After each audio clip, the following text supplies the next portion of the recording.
All right, let's read 76 through 88. Who is it? Montag out here. What do you want? Let me in. I haven't done anything. I'm alone, damn it. You swear it? I swear. Okay, where do you think he is? It didn't really tell us where he was going, but we know he talked about Faber. And clearly he is somewhere where someone is worried about being discovered. So we are at Faber's house. The front door opened slowly. Faber peeked out, looking very old in the light and very fragile and very much afraid. The old man looked as if he had not been out of the house in years. He and the white plaster walls inside were much the same.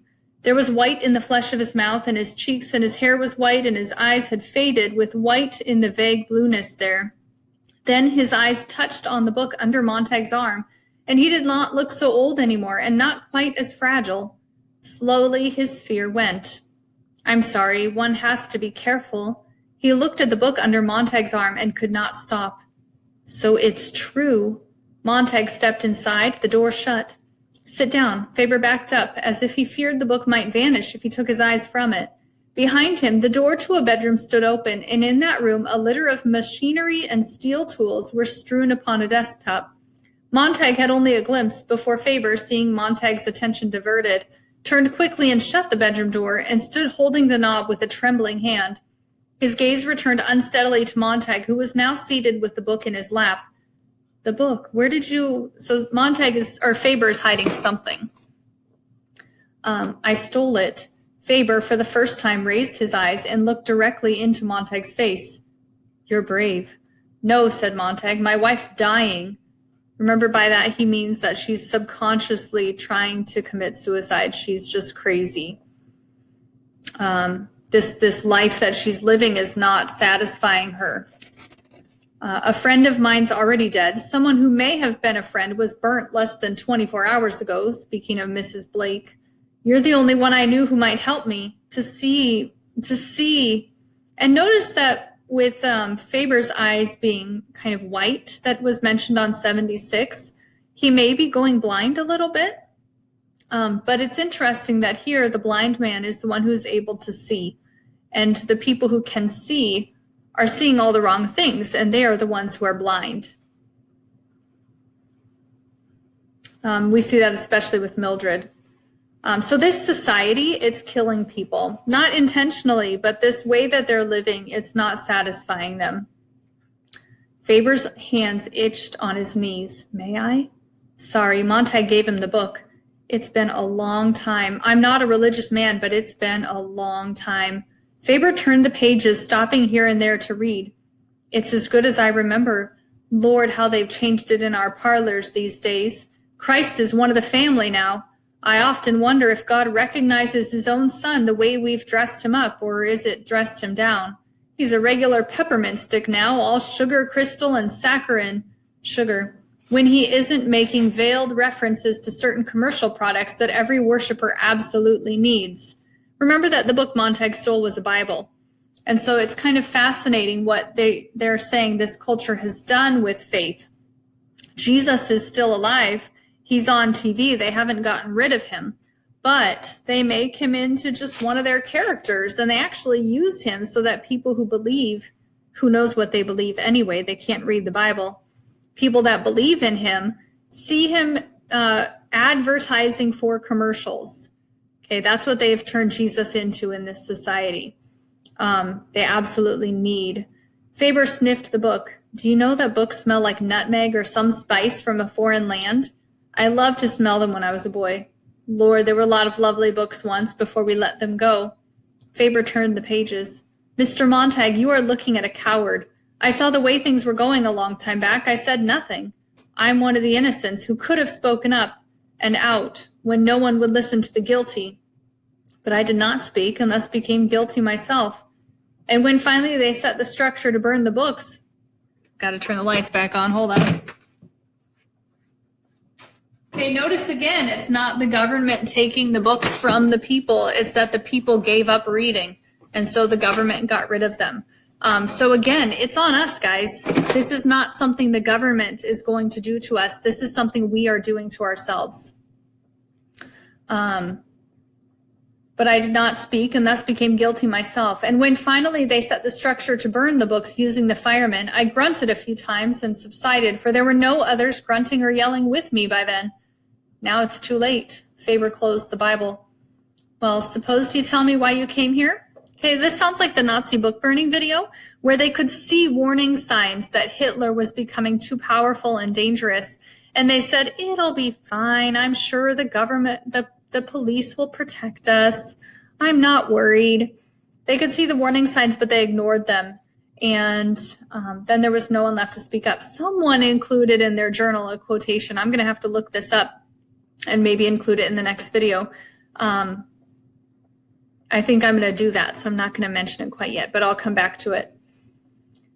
Faber wants to know, why did Montag come here? Nobody listens anymore. I can't talk to the walls because they're yelling at me. I can't talk to my wife. She listens to the walls. I just want someone to hear what I have to say. And maybe if I talk long enough, it'll make sense. And I want you to teach me to understand what I read. Faber examined Montag's thin, blue-jowled face. How'd you get shaken up? What knocked the torch out of your hands? I don't know. We have everything we need to be happy, but we aren't happy. Something's missing. I looked around. The only thing I positively knew was gone was the books I'd burned in 10 or 12 years. So I thought books might help. You're a hopeless romantic, said Faber. It would be funny if it were not serious. It's not books you need. It's some of the things that once were in books. The same things could be in the parlor families today. The same infinite detail and awareness could be projected through the radios and televisors, but are not. No, it's not books at all you're looking for. Take it where you can find it, in old phonograph records, old motion pictures, and in old friends. Look for it in nature, and look for it in yourself. Books were only one type of receptacle where we stored a lot of things we were afraid we might forget. There's nothing magical in them at all. The magic is only in what books say, how they stitch the patches of the universe together into one garment for us. Of course, you couldn't know this. Of course, you still can't understand what I mean when I say all this. You're intuitively right. That's what counts. 3 things are missing. Number 1, do you know why books such as this are so important? Because they have quality. And what does the word quality mean? To me, it means texture. This book has pores. It has features. This book can go under the microscope. You'd find life under the glass, streaming past in infinite profusion. The more pores, the more truthfully recorded details of life per square inch you can get on a sheet of paper, the more literary you are. That's my definition anyway. Telling detail, fresh detail. The good writers touch life often. The mediocre ones run a quick hand over her. The bad ones rape her and leave her for the flies. So it's about life and presenting truth. So now do you see why books are hated and feared? They show the pores in the face of life. The comfortable people want only wax moon faces, poreless, hairless, expressionless, like our perfected Instagram-worthy pictures, right? We are living in a time when flowers are trying to live on flowers instead of growing on good rain and black loam. Even fireworks, for all their prettiness, come from the chemistry of the earth, yet somehow we think we can grow feeding on flowers and fireworks without completing the cycle back to reality. Do you know the legend of Hercules and Antaeus, the giant wrestler, whose strength was incredible so long as he stood firmly on the earth? But when he was held rootless in midair by Hercules, he perished easily. If there isn't something in that legend for us today in this city in our time, then I'm completely insane. Well, there we have the first thing I said we needed, quality, texture of information. Okay, so to describe or explain that a little bit, and his legend of Hercules, we need to be grounded in reality, and reality's ugly. But if we're not grounded in reality, if we're only grounded in Instagram pictures and those kinds of friendships with people who don't exist, we're not grounded at all. And that's when we fall apart. And the second, leisure. Oh, but we've plenty of off hours. Off hours, yes, but time to think. If you're not driving 100 miles an hour at a clip where you can't think of anything else but the danger, then you're playing some game or sitting in some room where you can't argue with the 4-wall televisor. Why? The televisor is real. It's immediate. It has dimension. It tells you what to think and blasts it in. It must be right. It seems so right. It rushes you on so quickly to its own conclusions, your mind hasn't time to protest. What nonsense. right? So TV is happening so quickly you don't have time to stop and think about it. The difference in a book is here I am. I stopped, I paused, and I can meditate on what he's saying and decide, is it true? TV shoves it down the throat. All the other activities they're doing, they don't have time to think. And that's a question for us. When we're scrolling and scrolling and scrolling, are we thinking? Only the family is people. I beg pardon? My wife says books aren't real. Thank God for that. You can shut them. You can say, hold on a moment. You play God to it. But who has ever torn himself from the claw that encloses you when you drop a seed in a TV parlor? It grows you any shape it wishes. It is an environment as real as the world. It becomes and is the truth. Books can be beaten down with reason, but with all my knowledge and skepticism, I have never been able to argue with a 100-piece symphony orchestra, full color, 3 dimensions, and being in and part of those incredible parlors. As you see, my parlor's nothing but 4 plaster walls. And here he held out 2 small rubber plugs for my ears when I ride the subway jets. Denham's dentrifists, they toil not, neither do they spin, said Montag, eyes shut. Where do we go from here? Would books help us? Okay, so he's pointing out, you can't argue with the TV, it's just so quick. And it's moving on to the next thing and the next thing and the next thing, and soon you're just not thinking at all and you just believe what you see. He plugs his ears when he rides the subway so that he can actually think and not have it just in his head. And you see Montag answer that. Denham's dentrifists, that was the ad he was hearing, some sort of dental product, maybe toothpaste. And actually, I'll have to look that up. But Montag just knows it, right? How many jingles and how many slogans do we know without thinking because they're just in our heads? Only if the third necessary thing could be given us. Number 1, as I said, quality of information.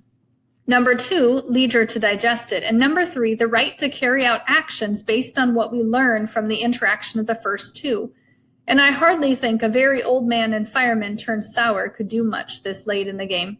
Okay, so Faber says we can't do anything to change our situation. And that's where Montag is at. He knows people are dying. They're depressed.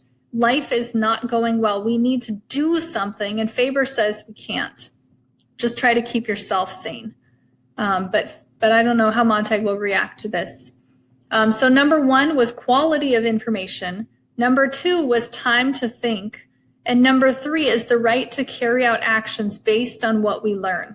Okay, so from good information and time to think about that good information, we need to, number 3, be able to live according to what we've learned.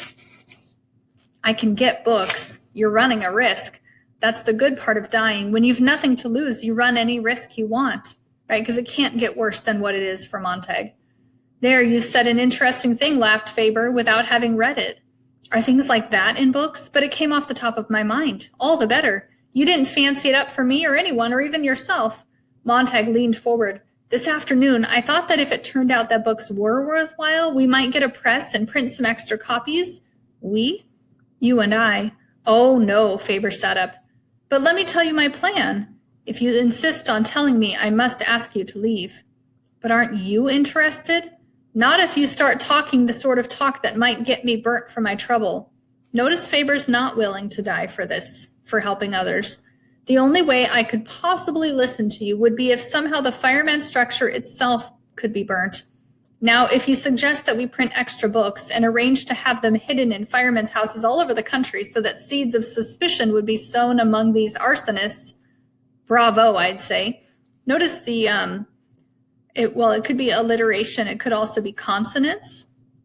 Those of you with the blue honors packet with definitions, there was a lot of S's in there, and you really hear the hissing of a fire. Arranged to have them hidden in firemen's houses all over the country so that seeds of suspicion would be sown among these arsonists, right? Consonants, repetition of a consonant sound. Bravo, I'd say. Plant the books, turn in an alarm, and see the firemen's houses burnt. Is that what you mean? Faber raised his brows and looked at Montag as if he were seeing a new man. I was joking. If you thought it would be a plan worth trying, I'd have to take your word it would help. You can't guarantee things like that. After all, when we had all the books we needed, we still insisted on finding the highest cliff to jump off, right? We have books. Are we reading them? But we do need a breather. We do need knowledge. And perhaps in 1,000 years, we might pick smaller cliffs to jump off. The books are to remind us what asses and fools we are. There's Caesar's Praetorian Guard whispering as the parade roars down the avenue. Remember, Caesar, thou art mortal. Most of us can't rush around, talk to everyone, know all the cities of the world. We haven't time, money, or that many friends. The things you're looking for, Montag, are in the world. But the only way the average chap will ever see 99% of them is in a book. Don't ask for guarantees, and don't look to be saved in any one thing, person, machine, or library. Do your own bit of saving, and if you drown, at least die knowing you are headed for shore. Faber got up and began to pace the room. Well, asked Montag, you're absolutely serious? Absolutely. It's an insidious plan, if I do say myself. Faber glanced nervously at his bedroom door. To see the firehouses burn across the land, destroyed as hotbeds of treason, the salamander devours his tail. Oh, God. I've a list of firemen's residences everywhere, with some sort of underground. You can't trust people, that's the dirty part.